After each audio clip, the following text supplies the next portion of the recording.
The sun beat down mercilessly on forward operating base Horizon, a dusty outpost on the Afghanistan-Pakistan border where the temperature routinely climbed past 110 degrees by mid-morning. Sergeant Maya Reeves wiped sweat from her brow as she surveyed the fresh batch of recruits stumbling off the transport helicopter. After 3 combat tours and 8 years in Special Forces, Maya had seen her share of green soldiers, but this new training assignment still felt strange after so much time in the field.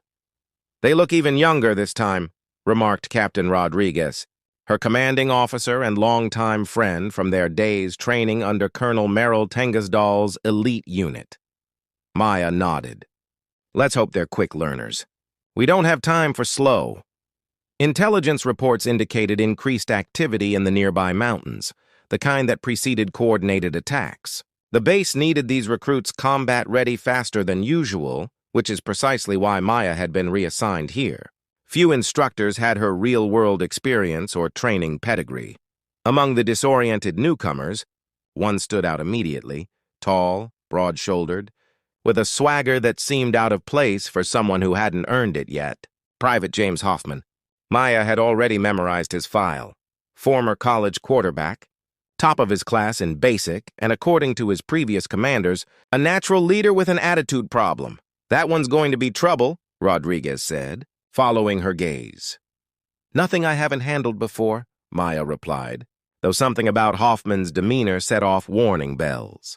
She'd seen that look before, on men who couldn't accept taking orders from a woman half their size. The next morning, Maya led the recruits through their first tactical exercise. The training course, designed to simulate a village clearing operation, used non-lethal training weapons that still required proper handling and respect. She demonstrated the entry technique that had saved her life during an operation with Lieutenant Audie Murphy's protege in Mosul.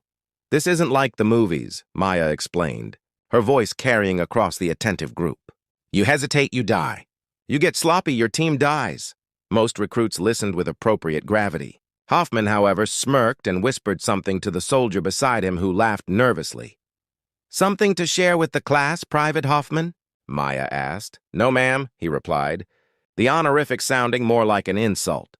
"Good, because the techniques I'm teaching saved 16 hostages during the embassy operation with Colonel Eileen Collins. I'd hate to think you know better."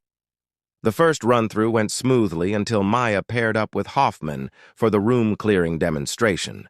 As they approached the doorway, Maya sensed the change in his posture before she saw it, the subtle shift in weight, the tightening grip on his weapon.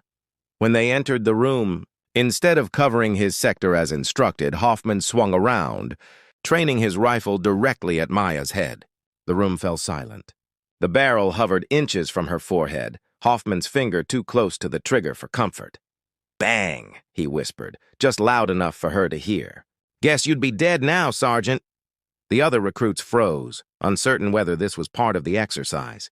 Maya's expression remained unchanged, her eyes locked on Hoffman's. In that moment, she recognized the dangerous combination of arrogance and insecurity that had no place in combat. What Hoffman didn't realize was that he had just made a critical error. He had mistaken Maya's calm demeanor for weakness, her professionalism for softness. He had no idea about the missions she'd led, the firefights she'd survived, or the specialized training she'd received from legends in the field. And he was about to learn exactly why you don't cross a Special Forces veteran. Time slowed to a crawl as Maya registered the training rifle aimed at her skull. The room's tension thickened, other recruits frozen in disbelief at Hoffman's brazen challenge. Maya's mind flashed to the ambush in Kandahar where she'd faced down the barrel of a very real AK-47. This was different, but the disrespect was equally dangerous in a combat environment. "Interesting choice, Private," Maya said, her voice unnervingly calm. What happened next occurred so rapidly that most recruits would later disagree on the sequence of events. Maya's hand shot upward, deflecting the barrel while simultaneously stepping inside Hoffman's guard. Her leg swept behind his knee as her palm struck his solar plexus. The rifle clattered to the ground as Hoffman found himself flat on his back, Maya's boot resting lightly on his throat. "In real combat, you'd be dead," she said, not even breathing hard. And your poor decision would have endangered your entire squad. Captain Rodriguez entered the training room, his expression grim. Sergeant Reeves, my office. Bring Private Hoffman. The walk across the base was silent and tense. Inside the office, Rodriguez didn't mince words. We've got bigger problems than your ego, Hoffman. Intelligence just confirmed a Taliban splinter group is planning an attack on the nearby village of Khost. They believe we have informants there.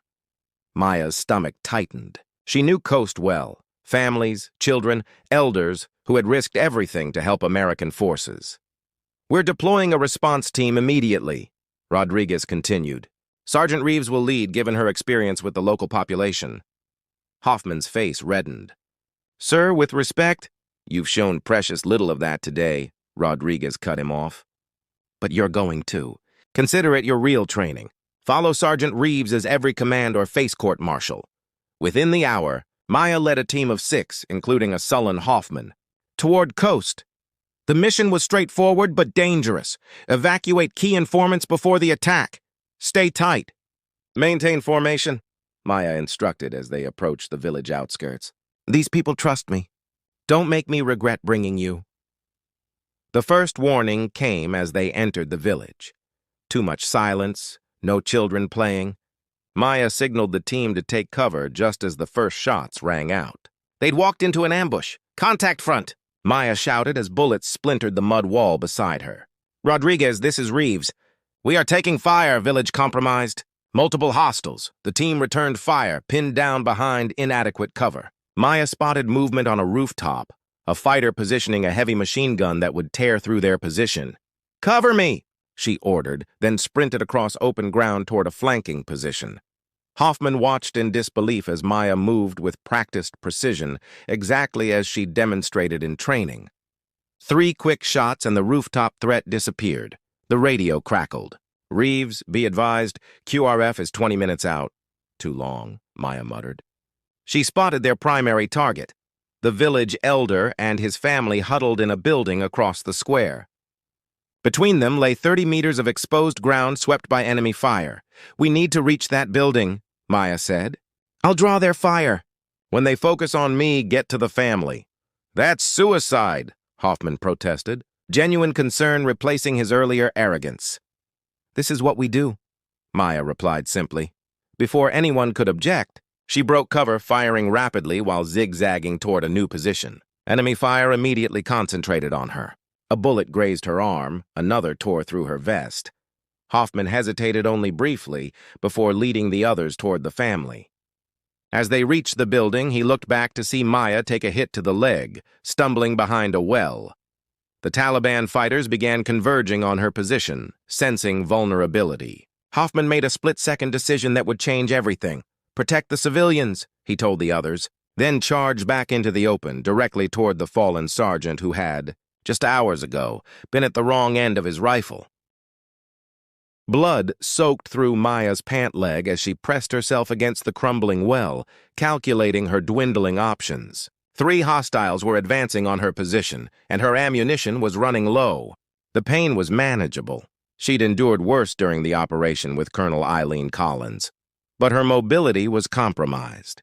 She prepared to make her final stand when unexpected covering fire erupted from her right flank. Hoffman charged toward her, firing with precision that belied his recruit status. He slid into position beside her, his face streaked with dirt and sweat. What part of protect the civilians was unclear, Private, Maya growled, reloading her weapon. Couldn't let my commanding officer die on my first real mission, Hoffman replied, the earlier arrogance gone from his voice. Bad for my record. A shadow of a smile crossed Maya's face before she returned to combat mode. 2 on the left, 1 circling right. I'll take left. They moved in perfect synchronization, as if the training room incident had never happened. Maya's shots found both targets on the left while Hoffman eliminated the flanking threat. The momentary advantage gave them breathing room. But Maya knew they remained dangerously exposed. We need to move, she said. Attempting to stand before her injured leg buckled. Without hesitation, Hoffman supported her weight. Which way, Sergeant? Maya pointed toward a narrow alley that would provide cover back to the building where the rest of the team protected the civilians. They had covered half the distance when the distinctive crack of a sniper rifle echoed through the village. Hoffman stiffened, then stumbled forward. "I'm hit," he gasped, a dark stain spreading across his shoulder. Maya shifted, now supporting him instead. "Keep moving, soldier." They reached the building as the Quick Reaction Force helicopters appeared on the horizon, their distinctive thrum bringing both relief and urgency. Maya directed the evacuation of the civilians while maintaining defensive positions. The elder's family and 3 other informants were secured first, followed by the wounded. As medics loaded Hoffman onto a helicopter, he caught Maya's wrist. "I was wrong about you, Sergeant." "I was wrong about a lot of things." "Save it for the debrief, Private," she replied, but squeezed his hand briefly before turning back to coordinate the final extraction. 3 weeks later, Maya stood before the remaining recruits at FOB Horizon. Her leg was healing, though the limp would take time to disappear completely. Captain Rodriguez had insisted she continue the training program, claiming no one else could whip these recruits into shape fast enough. "The situation you faced in training was controlled," Maya addressed them. What Private Hoffman experienced in Coast wasn't. The difference between coming home standing or in a box often comes down to the training you're receiving right now, she gestured, toward the back of the room where Hoffman stood, his arm in a sling but otherwise recovered. He had requested to rejoin training as soon as medically cleared. "Private Hoffman will demonstrate the proper room clearing technique we began before our interruption." Hoffman moved to the front, standing at attention before her. "With your permission, Sergeant." The respect in his voice was genuine now, earned through blood and fire rather than demanded through rank. As training resumed, the change was palpable. The recruits attacked each exercise with newfound seriousness. Word of Coast had spread throughout the base, how a Special Forces veteran had held her position despite being wounded, how she'd prioritized civilian safety above her own, and how she'd turned an arrogant recruit into a soldier willing to risk his life for his commanding officer. During the final exercise of the day, Maya observed Hoffman leading his team through a complex extraction scenario. His commands were clear, his movements efficient, and his awareness of his team's positioning showed remarkable improvement. Captain Rodriguez joined her on the observation platform. Hoffman requested Special Forces selection training after his recovery. "Said you inspired him."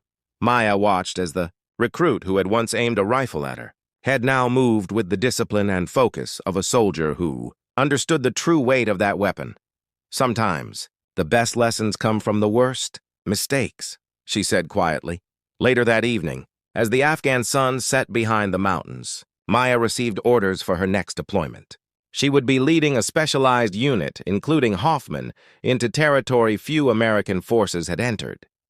The mission details were classified, but one thing was clear. The recruit who had challenged her authority now stood ready to follow her into hell itself. Some lessons could only be taught by those who had already walked through fire, and some soldiers only truly understood the meaning of respect when they discovered exactly why you don't cross a Special Forces veteran.